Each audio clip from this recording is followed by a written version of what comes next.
The flight of Sundar Pichai always believed that small actions revealed the truth about people. It was a belief his mother had given him when he was a boy in Chennai. She used to tell him, if you have 2 rotis and someone hungry comes, you give one, always remember that. And Sundar never forgot. On a chilly morning in London, he was standing in a long line at the airport, clutching his boarding pass, lost in thought. He was on his way to San Francisco for a critical meeting about Google's future. His mind buzzed with numbers, presentations, and deadlines. The line shuffled forward slowly, and he barely noticed the tired eyes of the people around him. But then something caught his attention. A woman, perhaps in her early 30s, stood behind him. She looked pale, her hand resting on her belly. Her other hand gripped her small suitcase as though it weighed 1,000 kilos. Sundar glanced at her again and saw she was pregnant, very pregnant, and breathing a little heavier than everyone else. The flight was full. The airline attendant had announced earlier. No upgrades, no empty rows, no extra comfort. Sundar knew he had an aisle seat in economy, but he also knew how narrow and uncomfortable it could be for someone in her condition. He looked at her again and smiled softly. When they boarded the plane, he watched her struggle down the narrow aisle. Her face tightened when she saw her seat, the middle one, squeezed between 2 strangers. Sundar's own seat was just across the aisle. He hesitated only for a moment before standing. "Please, take my seat," he said quietly. She looked up at him, startled. Her eyes widened a little, as though no one had spoken kindly to her all morning. "Oh no, I couldn't," she whispered. "Please," Sundar insisted gently. "I insist." There was a pause as everyone around them stared, impatient and curious. The woman finally nodded, her eyes glistening. "Thank you," she said, sinking into his seat with a visible sigh of relief. He took her middle seat without complaint. For the first hour of the flight, Sundar didn't think much of it. He answered emails, read his notes, tried to focus on his work, but he couldn't help but notice that she kept glancing at him, as if she wanted to say something but was holding back. The plane hit some mild turbulence, and her hands clutched the armrests. She closed her eyes and breathed slowly.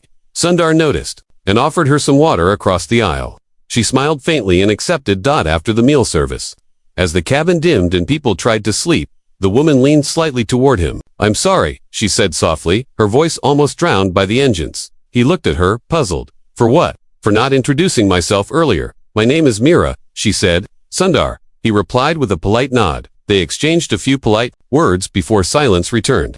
But something about her seemed unusual. Her tone, the way she scanned the cabin, her calm composure, even in discomfort. Sundar felt an odd curiosity, but he didn't press. He closed his eyes and tried to rest. But just as he began to drift, a voice came over the intercom. "Ladies and gentlemen, we have a small technical issue. We may need to make an unscheduled stop. Please remain calm." A ripple of nervous chatter swept through the cabin. Sundar opened his eyes to see Mira looking straight ahead, her jaw tight. Then she caught his eye, and to his surprise, she winked. "Don't worry," she said quietly. "Everything will be fine." Something in her tone wasn't just reassuring. It was knowing. Sundar raised an eyebrow, but said nothing. Yet the seed of curiosity had been planted. A few minutes later, the turbulence worsened. The plane shook harder, and an oxygen mask fell loose from an overhead compartment. A baby began to cry somewhere behind them. Sundar noticed Mira unbuckle her seatbelt, stand slightly, and speak to the flight attendant in hushed but firm tones. He couldn't hear what she said, but the attendant nodded quickly and hurried toward the cockpit. People around them began whispering nervously, some glancing at the windows, others clutching their armrests. Sundar felt the tension in the air, thick and heavy. When Mira sat back down, she looked at him and smiled faintly. "You're calm, Sundar." "Said I have to be," she replied. Why? But she didn't answer. Instead, she closed her eyes and rested her hands over her belly. The minutes crawled by. Finally, the pilot's voice crackled over the speakers. "Ladies and gentlemen, we have resolved the issue. We will continue to our destination. Thank you for your patience." A collective sigh of relief swept through the cabin. Sundar exhaled, too, but when he glanced at Mira, she wasn't relieved. She was simply watchful. The plane stabilized, the lights brightened, and meal trays clattered as attendants resumed their work. Sundar leaned toward Mira and asked, softly, "You knew it would be okay, didn't you?" She opened her eyes slowly and met his gaze. "I did," she said quietly. "How?" She hesitated, then smiled faintly, as though she knew a secret he couldn't yet understand.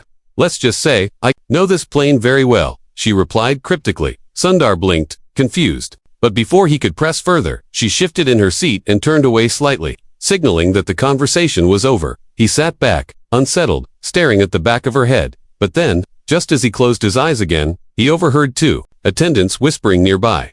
"That's her, isn't it?" One murmured. "Yes," the other replied, eyes wide. "She's the CEO. She owns the airline." Sundar's eyes snapped open. The pregnant woman he had given his seat to was the CEO of the airline. He stared at her back, a chill crawling down his spine. And in that moment, he realized his life was about to change forever. Turbulence of truth. Sound of the cockpit alarm cut through the cabin like a blade. It wasn't just the usual ding or chime that passengers often ignored. This was sharp, insistent, and alien.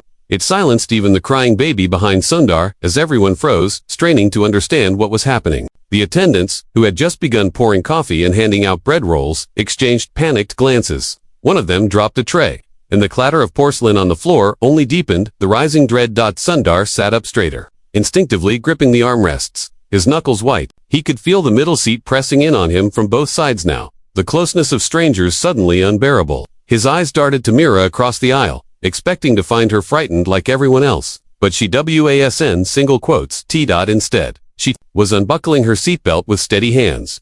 She didn't rush, she didn't hesitate, and when she stood, even with the plane tilting slightly and the floor beneath them trembling, she moved gracefully. Her eyes swept the rows ahead of her, taking in the murmuring passengers, the nervous attendants, and the sealed cockpit door with an intensity that made Sundar shiver. He wanted to call out to her, but his throat felt tight. Instead, he watched in silence as she leaned toward an attendant and whispered something. Whatever she said caused the attendant to stiffen before nodding and vanishing toward the front of the plane. Mira stayed standing, her hands resting calmly on the headrest of an empty seat.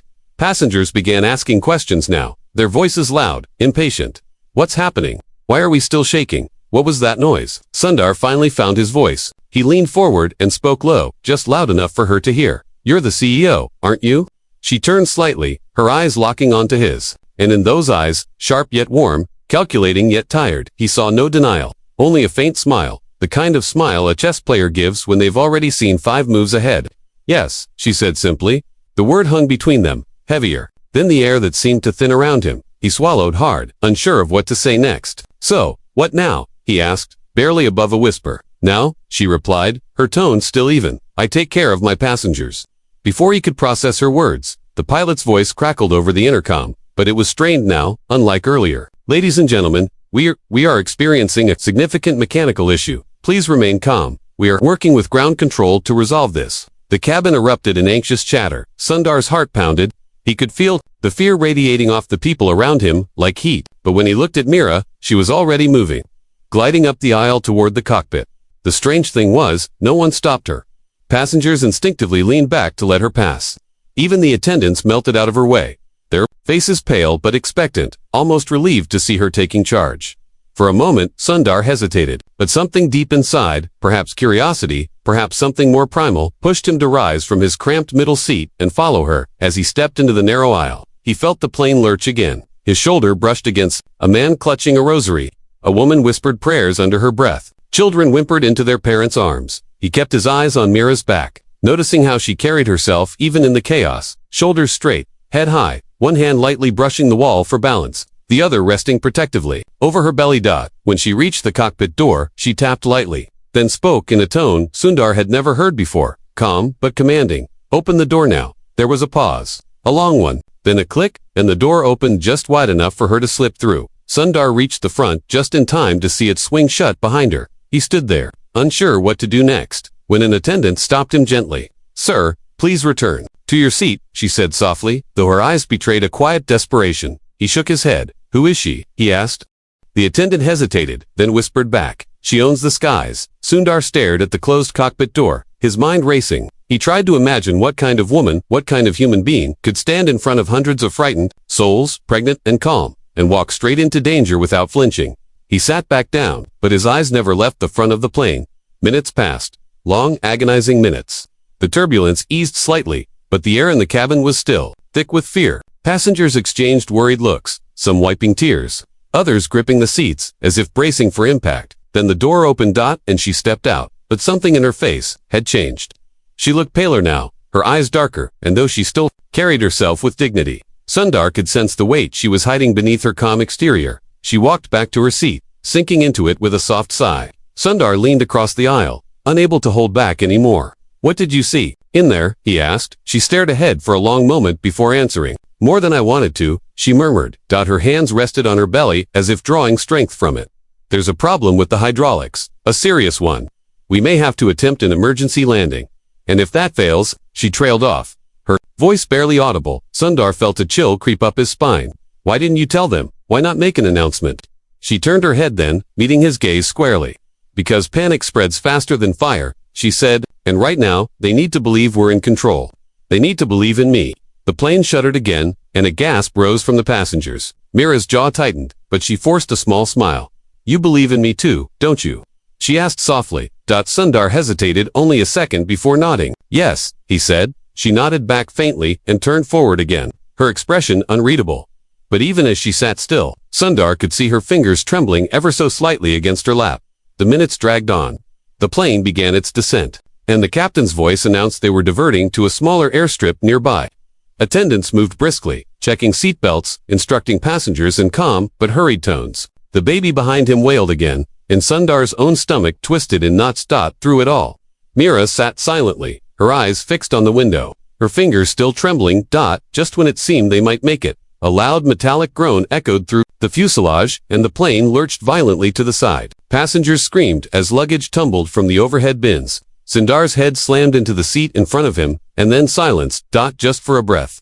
Everything stilled. When he opened his eyes, he saw Mira leaning across the aisle, her hand gripping his wrist tightly. Her nails dug into his skin, but her voice was calm when she spoke. Listen to me, she said. What? He croaked. If we don't make it through this, she whispered, her eyes blazing with something he couldn't quite name. There's something I need you to do.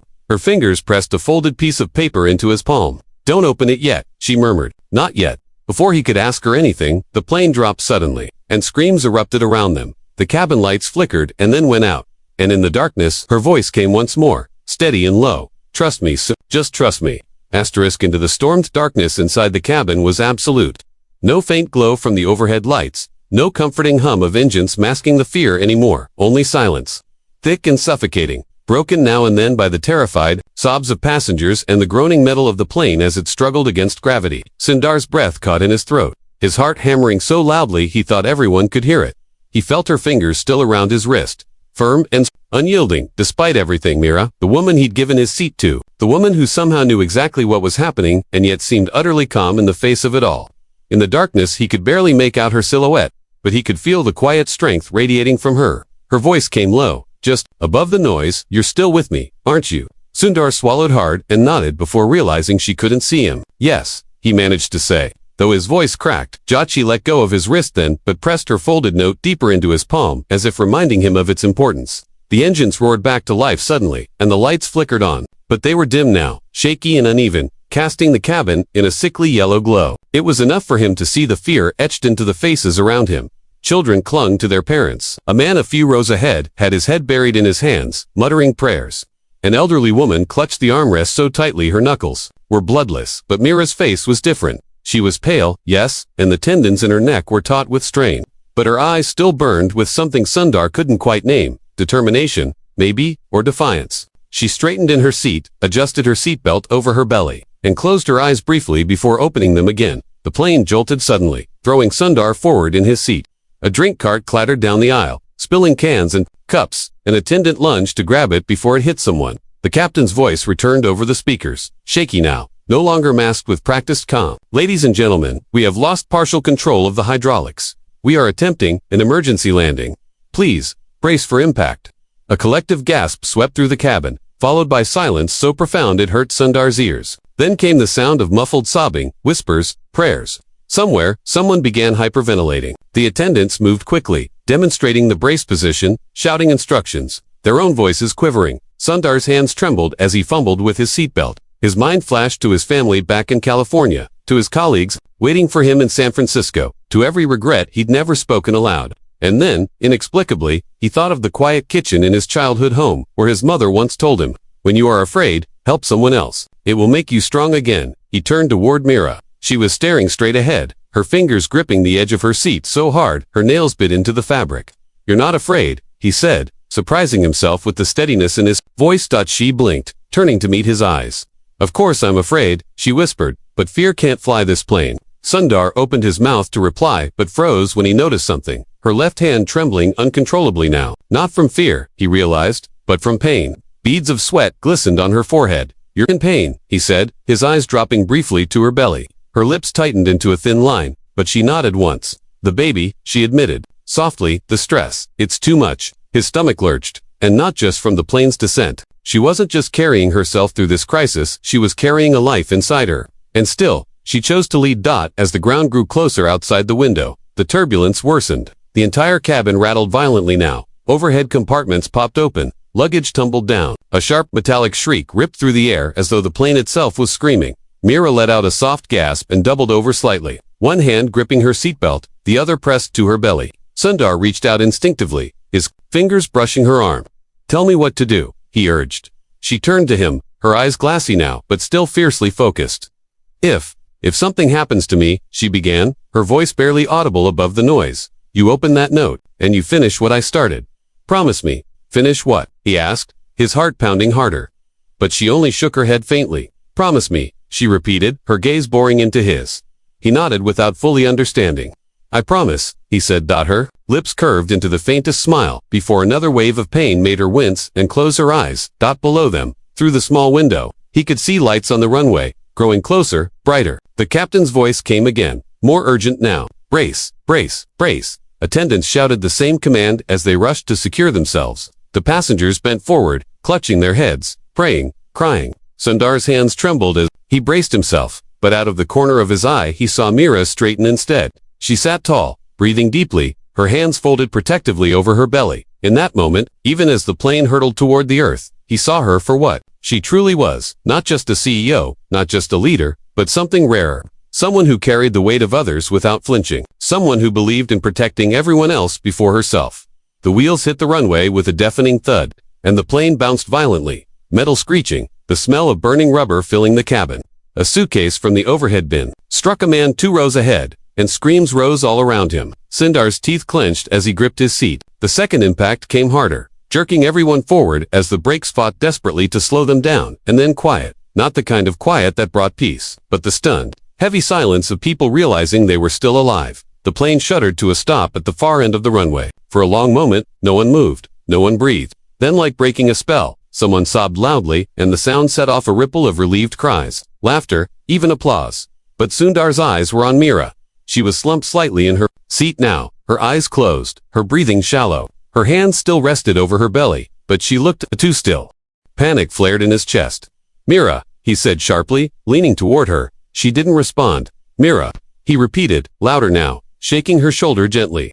Her eyes fluttered open weakly, and she whispered something he could barely hear over the commotion around them. "Take the note," she said. "Don't forget." Her hand fell limply back to her lap. Attendants rushed forward, shouting for a medic as the passengers were instructed to remain seated. Sundar held her hand, feeling how cold it had become, and glanced down at the folded paper she'd given him. It was crumpled now from his grip, but still unopened. He didn't dare open it yet. Not here. Not like this. As medics finally arrived and began tending to her, Sundar watched helplessly, feeling something inside him shift, a quiet, searing realization that this was no longer about a seat, no longer about a kind gesture. This was about something much larger. And somewhere, deep in his chest, he felt the weight of her trust settling in, heavier and more meaningful than anything he had ever carried before. Then, just as the medics lifted her onto a stretcher and wheeled her away, she opened her eyes one last time and locked them on his. "Find me," she whispered hoarsely. "When it's over, find me." And before he could speak, she was gone. The Notethi airport terminal was oddly quiet when Sundar finally stepped off the plane. The smell of smoke and scorched rubber still clung to his clothes, and his ears rang faintly from the chaos of the landing. Around him, passengers shuffled in a daze, clutching their bags, murmuring into phones, some crying softly as they were herded toward waiting buses. Outside, emergency lights flashed red and blue against the darkness, and the distant wail of sirens carried on the wind. But Sundar wasn't thinking about the landing anymore. Not about the screams, the jolt of metal grinding against asphalt, or even the relief of being alive. His mind was entirely fixed on Mera. He had watched them wheel her away, her face pale, her lips faintly parted as though she were still whispering something to him even. As she disappeared through a set of double doors marked medical personnel, only no one had answered his questions. No one had told him where they were taking her. Now, standing alone near the baggage claim, Sundar finally let himself look at the note she had pressed into his palm. It was small, no bigger than a boarding pass, folded so tightly the edges had creased deep. He held it for a long time before unfolding it slowly, almost afraid of what it might say. The paper smelled faintly of lavender and something metallic, maybe ink, maybe blood. The handwriting was small and sharp, written in blue ink, and at first glance the words didn't make any sense. If you are reading this, I may not have made it, but if you have the courage to follow what I've started, you will understand why everything happened the way it did. Ask for room 34. No questions, just listen. Below that was a name, written clearly, almost defiantly. Mira Kapoor. Read the note again, slower this time, feeling the weight of her words settle in his chest like a stone. If you are reading this, I may not have made it. His throat tightened, and he had to swallow hard to keep his composure. Passengers continued to file past him, some glancing at him curiously before moving on. He hardly noticed. Room 34. He murmured the words aloud, testing them on his tongue. But what room? Where he folded the note carefully and slipped it into his pocket, his fingers brushing over it again and again, as though afraid it might vanish. At that moment, a hand touched his arm. He flinched, turning quickly to see one of the flight attendants, a young woman with tear-streaked cheeks and trembling hands, looking up at him. "Sir," she said softly, she asked for you before they took her away." His breath caught. "Where did they take her?" he asked, sharper than he intended. The attendant hesitated, glancing around nervously before leaning in closer. "The private medical suite. Through the security doors at the far end. But they won't let you in unless you know the code." "What's the code?" Sundar pressed, but the attendant shook her head quickly. "I don't know," she whispered, already backing away. "But she said you would." He stood there for a moment, stunned, feeling the weight of the note in his pocket. Room 34, no questions. Just listen. He glanced around, then started walking toward the far end of the terminal. As he walked, memories of the flight flickered in his mind. The way she had stood tall while everyone else panicked. The steady calm in her eyes, the way her voice never shook, even when the plane, and that strange confidence she had carried, as though she knew not just what was happening, but what would happen next. He passed through a set of heavy glass doors and found himself in a quiet corridor lined with unmarked rooms. The hum of fluorescent lights buzzed overhead, and his footsteps echoed on the tile floor. At the end of the hallway was another door, steel, with a small keypad glowing faintly next to it. He stopped in front of it, staring at the numbers. He didn't know the code. Or did he? He pulled the note from his pocket again, reading it a third time, searching for something he might have missed. Then he noticed the faint numbers written in tiny script along the bottom edge of the paper, almost invisible. 0-3-4. He punched them into the keypad. There was a quiet beep, and the door unlocked with a soft click. He exhaled and stepped through. Inside was a much smaller room, dimly lit and sterile. The air smelled faintly of antiseptic. Along the walls were a few chairs, a table with some papers scattered across it, and in the center, a hospital bed. She was lying there. Meera. She looked so much smaller now, her hair loose around her face, her eyes closed, her hands folded over her stomach. Tubes and wires trailed from her arms to the machines beside the bed, which beeped softly in rhythm with her breathing. For a moment, Sundar just stood there, unable to move, unable to speak. Then her eyes opened, slowly, like it took every ounce of strength she had left. She turned her head to look at him. "You came," she whispered, her voice hoarse. He nodded, stepping closer. "Of course I came," he said softly. Her lips curved into the faintest smile before she winced and closed her eyes briefly, pain flashing across her face. "You have the note?" she asked after a long pause. He reached into his pocket and held it up. Her eyes opened again, sharper now, though still clouded with exhaustion. "Good," she breathed. "Then you're ready." "Ready for what?" he asked, his voice breaking slightly. She stared at him for a long time, as if trying to decide how much to say. Then she gestured weakly toward the table in the corner. "Drawer," she whispered. "Open it." He crossed the room and opened the drawer. Inside was a black leather folder, heavier than it looked. He set it on the table and opened it, revealing a thick stack of documents stamped with official seals. Some in English, some in languages he didn't recognize. On the top page, in bold letters, were the words "Confidential. Project Phoenix." He glanced back at her, confused. "What is this?" he asked. Her eyes softened then, and for the first time, he saw not just strength in them but a flicker of something else. "Sorrow. Everything I've built," she murmured. "Everything. They tried to take from me, the truth about what happened, the truth about why they tried to bring this plane down tonight." His chest tightened as he looked back at the folder, the words Project Phoenix glaring up at him like an accusation. "You're saying this wasn't an accident?" he whispered. She smiled faintly, but it was a sad smile. "There are no accidents," she said. He swallowed hard, trying to steady his breathing as questions raced through his mind. Who would want to hurt her? Why? What was in this folder? And what did she mean by "finish what I started"? Her breathing grew heavier, then, and her eyes fluttered shut again. The machine beside her beeped louder, and a nurse rushed in, gently pushing Sundar back as they adjusted her tubes and checked her vitals. He stepped out into the hallway, the folder clutched tightly in his hands, his pulse pounding in his ears. When the nurse finally came out, her expression was unreadable. "She's stable," she said quietly. "For now." Sundar nodded, relief washing over him, though it was laced with dread. He glanced down at the folder again, its weight pressing into his palms. Whatever Project Phoenix was, it was no longer just Mira's secret. Now, it was his. And as he slipped the folder into his bag and walked back toward the terminal, he couldn't shake the feeling that every step he took was pulling him deeper into something far bigger and far more dangerous than he could have imagined. And behind him, from the room, he thought he heard her voice once more, soft, almost a whisper. Find the others. Before they find you. The others' drive to the hotel felt like a dream he couldn't wake from. The city outside the taxi window was quiet, dark, and wet with rain, but nothing about it registered.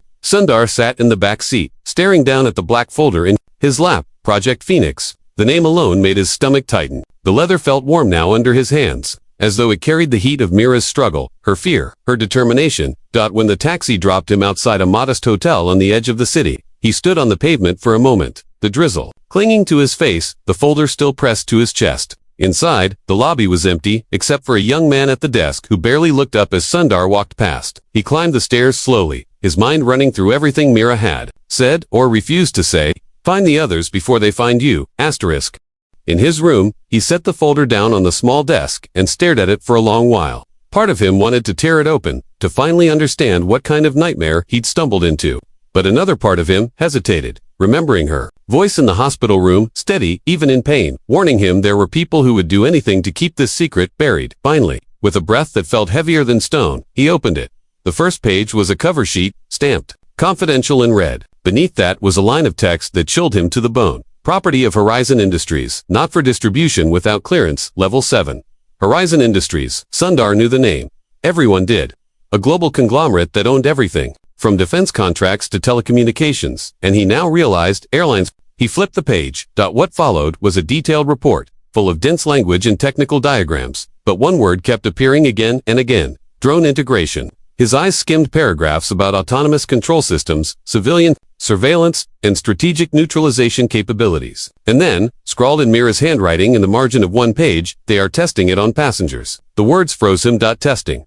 Passengers. He flipped further. Embedded among the pages were photographs, grainy black and white images, of planes, some mid-flight, some in pieces on tarmacs, others circled by investigators. In the corner of each photo was a number, and in the margins, Mira had written dates of crashes he remembered hearing about on the news, always attributed to technical failures. But here, in her own words, she'd written something else. None of these were accidents. Proof enclosed. His stomach churned. He was about to turn another page when he noticed a slip of paper tucked into the back pocket of the folder. It was folded several times, and when he opened it, he found a short list of names and addresses, 5 names in total. At the top, in her sharp handwriting, the others. Trust no one else. He read the names again and again, feeling them burn into his memory. Before he could think further, his phone buzzed on the desk. He jumped, startled by the sudden noise.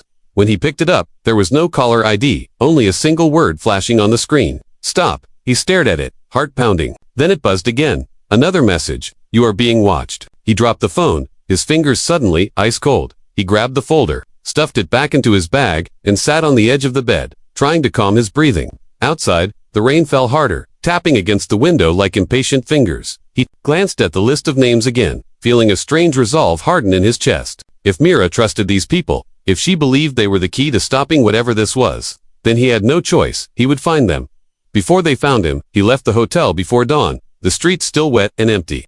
The first name on the list led him to a quiet neighborhood just outside the city, a row of modest houses with ivy climbing their walls. He stood in front of number 17, his breath clouding in the morning air. The folder heavy in his bag. He knocked at it first. There was no answer. Then the door opened a crack, and an older woman with sharp eyes peered out. Who sent you? She demanded. Sundar hesitated, then reached into his pocket and held up Mira's note. The woman's eyes narrowed, and for a moment he thought she might slam the door shut. But then she stepped aside wordlessly, letting him in. Inside, the house was dim, lined with shelves of books and maps pinned to the walls. 3 other people were already seated at the dining table, a man with a scar down his cheek, a woman in her 20s who looked like she hadn't slept in days, and another man with a quiet intensity in his gaze. They all looked up as he entered. You're late, the man with the scar said. I didn't know I was coming, Sundar replied, his voice steadier than he felt. The woman from the door closed it behind him and crossed her arms. She's alive. Sundar nodded faintly. For now. There was a long silence before the quiet man finally spoke. Then we don't have much time. They gestured for him to sit, and he did, setting the folder on the table. She trusted you enough to give you this. the older woman said, her voice softer now. Which means you're part of this, whether you want to be or not. Sundar swallowed hard, glancing around at their solemn faces. What exactly is this? He asked. The scarred man leaned forward, resting his elbows on the table. This, he said slowly, tapping the folder, is the blueprint for the most sophisticated mass control system the world has ever seen. And if Horizon finishes it, there won't be a sky left to fly. Sundar stared at him, the weight of the words sinking in. And you think, they brought the plane down last night to stop her? The woman in her 20s nodded grimly. They've been trying to stop her for years, and now, they'll come for you too. The older woman placed a gentle hand over his ear. You're not here because of chance, Sundar, she said quietly. You gave her your seat, yes, but you also chose to stand when everyone else stayed seated. She saw that. She trusted that. Outside, the wind picked up, rattling the windows. What happens now? He asked. The scarred man's mouth curled into a grim smile. Now, he said, you run, and you fight. The quiet man slid a small envelope toward Sundar, his expression unreadable. You'll need this, he murmured. Inside was a single key, cold and heavy in his palm. No label, no explanation. Sundar looked up at them, searching their faces for answers, but none came. Only the older woman spoke, her eyes steady on his. Whatever happens, she said, don't lose that folder, and don't stop moving. They already know your face. Before he could respond, the lights in the house flickered. And then a sharp knock at the door. Everyone froze. The quiet man whispered sharply. Too soon. Another knock, harder this time. The scarred man stood, pulling Sundar to his feet. Back door now. But before they could move, the door burst open, and figures in black flooded into the room. The choiced room erupted into chaos the moment the door splintered. Masked men in black stormed through the doorway, their boots pounding the wooden floor, their voices sharp and clipped as they barked orders. Sundar felt strong hands yank him backward, and the scarred man hissed in his ear, don't let go of the folder, before shoving him toward the kitchen. He stumbled, clutching the folder to his chest as the older woman swung a hidden panel open in the back wall. She grabbed his arm, shoving him through it into a narrow passageway that smelled of dust and stone. Run, she whispered, her eyes fierce, even as the sound of breaking glass and shouts filled the air behind them. He ran. The passage led him down a flight of stairs into what seemed like a cellar. Above him, muffled voices grew louder, heavy boots moving through the house, overturning chairs, searching for him. His breath came hard and fast, but he didn't stop until he burst out of a hidden exit into the cold night air. The street outside was dark and empty. Without thinking, he ducked into an alley, pressing himself against the brick wall, his chest heaving, the folder still pressed tight against him, its edges digging into his ribs, as though reminding him of its weight and what Mira had entrusted to him. His phone buzzed again. He hesitated before pulling it from his pocket, half expecting another threat, but it was a single text, from an unknown number. Room 34, last chance. He stared at the glowing words for a long time, the cold biting his fingers. Room 30, the words from her note, haunting him even now. He knew what he had to do. He moved fast, cutting through side streets until he reached a small hotel. He vaguely recognized from the folder the address scrawled on one of its pages. The clerk at the desk barely glanced up as Sundar pushed through the door, drenched in sweat and rain, clutching the folder like a lifeline. Room 34, Sundar said, his voice low but steady. The clerk paused, his eyes narrowing slightly before he slid a brass key across the counter. Down the hall. To the left, he murmured. The hallway was dim and smelled faintly of cleaning chemicals. Sundar's shoes squeaked on the floor as he walked, each step heavier than the last. He stopped in front of the door marked 34, his fingers hovering over the key. For a moment, he just stood there, listening to the silence. On the other side, then he unlocked it. Inside was a small windowless room. A single lamp cast a pool of light over a table. And sitting at that table, as though she had been waiting all along, was Mira. He froze. She looked different now, thinner, paler, but her eyes were still sharp, still alive.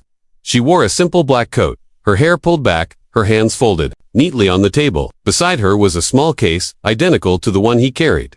You made it, she said softly, her voice even but laced with something he couldn't name. Pride, maybe, or sadness. He stepped inside, closing the door behind him. You're alive, he breathed, relief washing through him so suddenly it made his knees weak.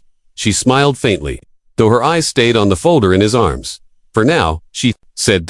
He set the folder down in front of her. What is all this? He asked. Why me? Why did you give it to me? She looked at him then, really looked at him, and for the first time he saw the weariness in her face, the weight of carrying something too big, too dangerous, for too long. Because you stood, she whispered, on that plane, when everyone else kept their eyes down. You stood. You gave me your seat without knowing who I was, without asking for anything in return. People like you are rare. People like you can still change things.